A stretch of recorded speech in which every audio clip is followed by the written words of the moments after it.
8:21 tayo. So, 7:20 na yan yung fare. 34 points. Kasi dun tayo sa may Chimsha. True. Tama. Hihi. Tara yung mga pastito. It's second floor. Let's go to A21. Pwede mo makita yung stuff mo kasi meron silang nilagyan ng luggage.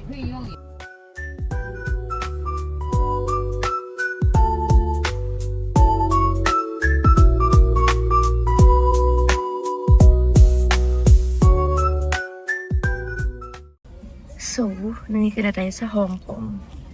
Pero masyado pang maaga para mag-check-in. So, tambay muna tayo sa Tingting. Coach, kung nakikita mo to. Tatakbo ko na lang to.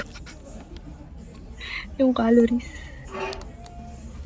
Nakakaya pala mag-vlog in public. So, bubulong lang tayo.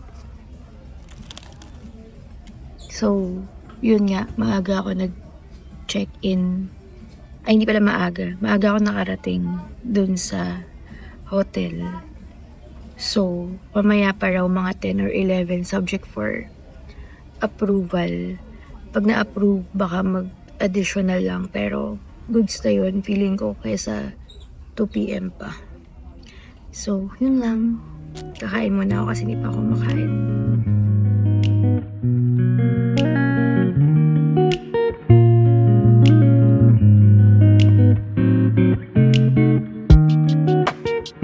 Okay guys, room tour tayo. Sobrang cute nito. Very interesting. So pagpasok mo, okay, room key. Meron naman siyang lalagyan ng mga clothes. Okay. Maleta. CR. Shower. May heater naman. Diba? Ang laki ng heater. Sakop na sakop yun. Oh, may mirror. Yan. And then, boosh! Tama agad. Dito naka 0.5. Very realistic. At ayan. Meron namang fan. May aircon pa.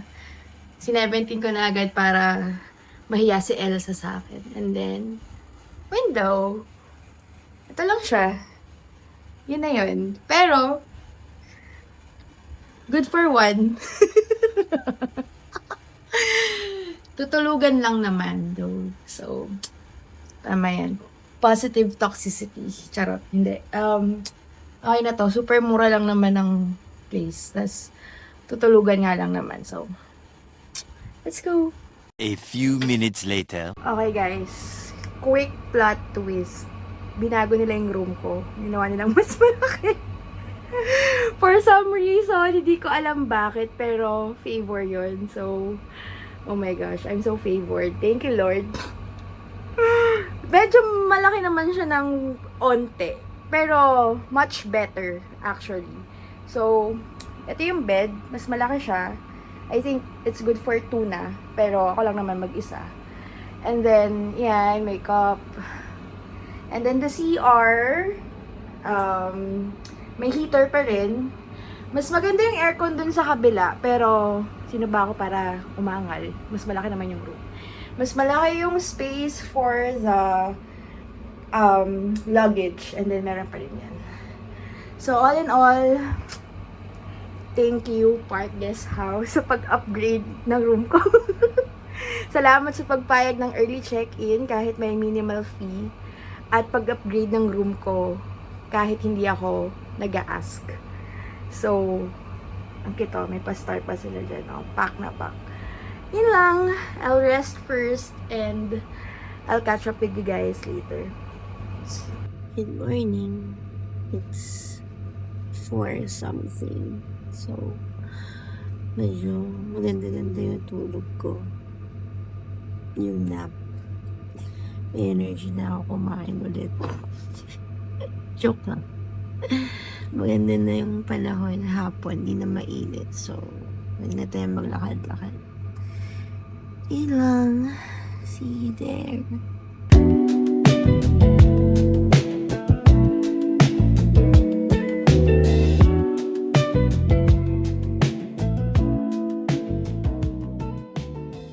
So guys, pupunta tayo sa HK Cultural Center.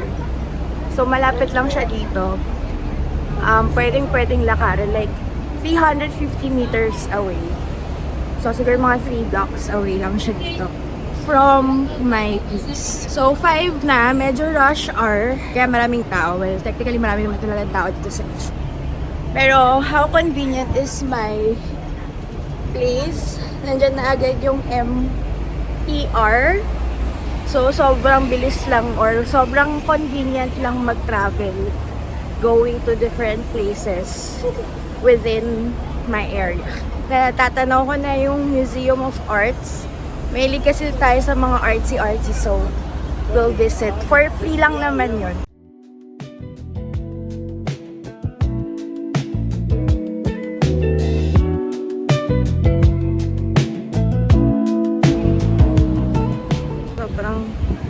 Sun-kissed naman to, pakak naman yung araw, pero noon, ayan yung isa natin pupuntahan later, Hong Kong Museum of Art. Sarap din pala pumunta dito kahit ganito yung araw kasi hindi siya super mainit, like hindi yung nakakapaso, pero ano naman, tolerable. Nakaano pa ako, oh my god, diba mahangin kasi yung buhok ko, diba, para akong laban para sa vlog. Let's go.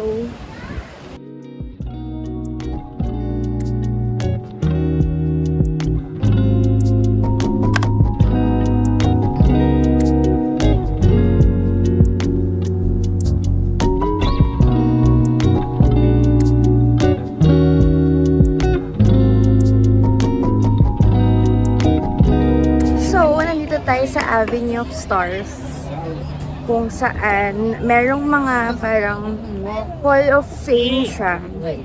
Pero may mga signature gamit yung hands ng mga sikat na tao dito sa HK. So try natin hanapin yung mga kakilala natin. Kaya wala lang, check lang natin kung ano, magka-size ba kami ng kamay. Dami tao dito guys. Hapon na like around 5-ish. So titignan natin. Guys, try natin pumasok dito sa Legoland Discovery Center. Magpapalamig lang tayo. Kung may entrance man, hindi tayo bibili kasi hindi naman yun yung pinunta natin dito. Ang pinunta natin dito ay aircon. Sobrang init na pag naglalakad or nasisinagan ka ng araw, pero okay lang. Let's see kung ano meron dito. Okay to, may slide pa baba. So baka pag tamad ka mag-escalator, gulong mo na lang yung sarili mo dito. Ang kitang Super Mario. Yan yung price. 190 each. 2.9 yung malaki. Lahat to puro Mario. Ito naman, One Piece. Ayan. Ang cute to. Hi friends. So kung fan ka, ayan. May bags din sila dito kung gusto nyo ng merch. Yan yung price. Ito ang cute to. Kano kaya to? Let's see. Ito may mas malaki. Ay, cute ito. Hindi natin kailangan yan. I-heal niya yung inner child ko pero yung bulsa ko hindi. Okay, na-figure out na yung price. It's 250 HK. 249 pala. So, I guess it's the same here. Pag mas malaki, magkano? Ito, 549. Okay. Sige, wala. I guess same lang pala. Kasi same lang naman sila ng size. Iba lang yung color. Maganda yung design. Herschel pala. Kaya naman pala. 360. And then may pencil case din sa baba. 260 naman. Yan. Napapit ang mga pencil cases. May F1 pa sila, oh. Nice one. Ang cute. Marker! Interesting. Marker siya na Lego. Naku. Switch natin kasi baka magbudol ako. Ito naman, mga bag tags. So, technically, ang may bayad is yung Discovery Center talaga. Pero, yung parang merch or gift shop nila, walang bayad. So, okay na yun. Importante nakapag-aircon tayo. Ayan. So, K11 Museum. Nakita ko rin to sa sa TikTok. So, tignan natin kung ito rin yun. Yung daan. Dito pala yung daan, I guess. Then, nung K11 Museum. So, galing tayo dito kanina sa gift shop. Let's see. Ayun, nakita ko na. K11 Museum. Don't bash me kung mali yung pagkakabanggit ko. Pero, okay lang. First time pa naman, guys. Yan. So, we'll try to go inside. Pala, ang dami palang mga luxury stores dito. May Chanel, Dior. Na pala mismo yung K11 Museum. So, luxury place pala siya of bags, shoes. So, yan yung Chanel. May Burberry dito. I hope I'm saying it right. Ito rin pala yung ticketing office ng mga water taxi. Tapos may laki ng Starbucks nila dito. Cool, cool, cool. Guys, sino nyo? May statue si Bruce Lee dito. Grabe yung festival. Pero mag-selfie tayo kay Uncle Bruce Lee. Ang purpose natin dito, mahanap natin yung kamay ni Jackie Chan. Asa na ba yung kamay ni Jackie Chan? Nakapag-picture na ako. Ayun, nahanap ko na. Avenue of Stars. Okay, so isa lang pala yung entrance nila. One flow entrance. Ito pala yung mismong harap ng K11. Pero, bawal kang pumasok. So, kailangan mong umikot ata dun sa pinuntahan natin kanina. Pero, yan. Ito yung kay Bruce Lee. Oh. Pero wala siyang kamay dito. Feeling ko malapit na tayo kasi nakikilala ko na yung mga Feeling ko ito, kasi nakapila sila. Ito nga ba? Ayun! Okay, sige. Pipila tayo. Para sa kamay. So, ayan na. Ako na yung next. Ayan natin. Ay, laki. Tapos may pirma pa niya.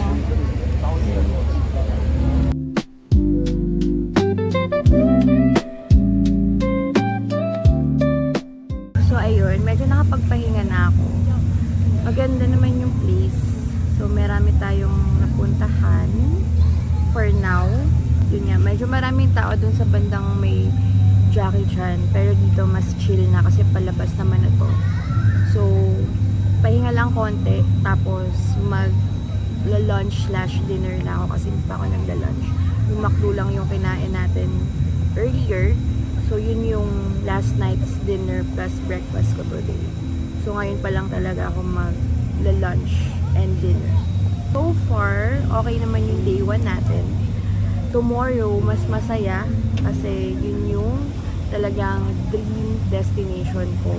So, Disneyland yun, guys. Talaga namang pinag-ipunan at pinaghandaan at pinag-research ko talaga yung trip ko dito sa HK and yung for Disneyland tomorrow. So, yun lang talaga yung pangarap ko. Sobrang low-key lang akong tao. Hindi ko inihil yung inner child ko kasi wala naman dapat ihil. Pero, I'm fulfilling my childhood's dream. Para, alam mo yun, kahit 29 ka na, wala namang masama kung kailan mo gusto pumunta ng Disneyland as long as may perfect timing ka or parang meron ka ng ways kung paano ka makakapunta sa isang dream destination or I'm not sure kung ano yung thought nyo pero wala namang age na pinipili ang pagpunta sa Disneyland. Wow, justify. Pero kung 29 mo afford pumunta sa Disneyland or 21, kung may means ka of, going doon mismo sa dream destination mo, good for you. Pero ako, I think this is the best timing for me kasi ano ko na siya, kaya ko na. Ay, thank you Lord sa magandang life and sa blessings.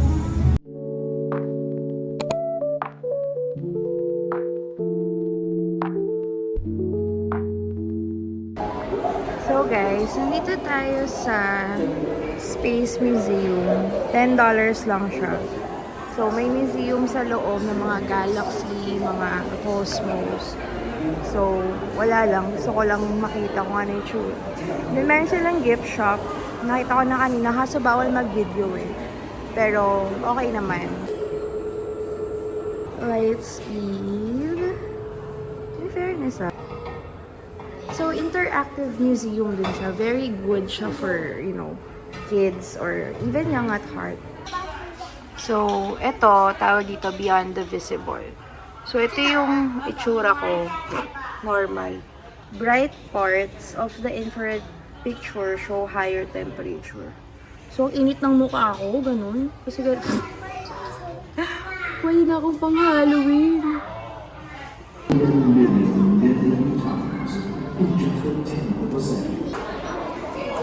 Taray! Main character ka dyan.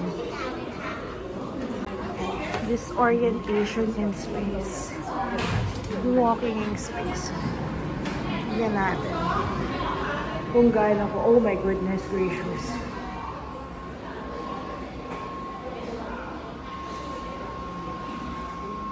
Ba't parang nahihilo ako? Kasi disoriented nga eh. Hindi ako disoriented, napakagaling ko na pero ayan siya. Mahilo din kayo guys. Ang cool nito. Do you know? Ano yan? Astronauts aboard the International Space Station can choose their favorite food is ice cream. Grabe. Open to enjoy your space. International chocolates, orange mango, smoothie. So ganyan pala lang yung itsura. Parang mga fine dining, di ba? Weird. Open to enjoy. Soy sauce egg, braised. Ang sasarap naman ang pagkain ng mga astronaut. Pero ganyan yung mga, okay. Nice, nice. Okay, so yun pala. Ganun pala yun. So, living in space, alam niyo, ito yung sobrang curious ako kung paano yung toilet nila. So, no up and down. So ganito siya. Okay, tapos may fireport. And then, kulit ng laptop. Baliktad. Pero, okay. So, ganyan sila matulog. Kasi ayun yung ulo. Ayun yung ulo ng astronaut. So, baliktad. Ay, te. Ba't naman ganyan yung fez mo? Ang galing nito. So, place a card here to see. So, try natin yung change direction. You know. And then, ito, overcome obstacles. Ay, gusto ko to. Bet ko to sa buhay. Ayun. Mga rockets. So, USA, ito, N1. Ito pala yung mga itsura nila. Space Shuttle. Santa Rosa may gano'n. Europe. Delta.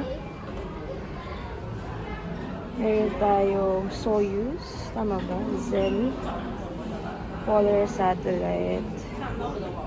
Long March. China. Ganyan pala yung mga itsura niyan. So, papalipad tayo ng rocket. So, kailangan mo lang siyang i-switch hanggang dun sa pinaka mataas. 火箭即將發射 ，rocket is about to lift off。10、9、8、7、6、 Ayun yung rocket. 5、4、3、2、1。 Angas. Dito si Baymax. Charot. Joke lang. So, ganyan pala yung kanilang spacesuit. So guys, finally, kakain na tayo after a long day. So, nandito ako sa Cafe ni Coral. So, famous daw to sa TikTok. Tapos meron silang bestseller, pork chop rice. Hindi ko naman alam na good for family pala to. Oh my goodness gracious. So may rice na siya, tapos pink siya. Bango.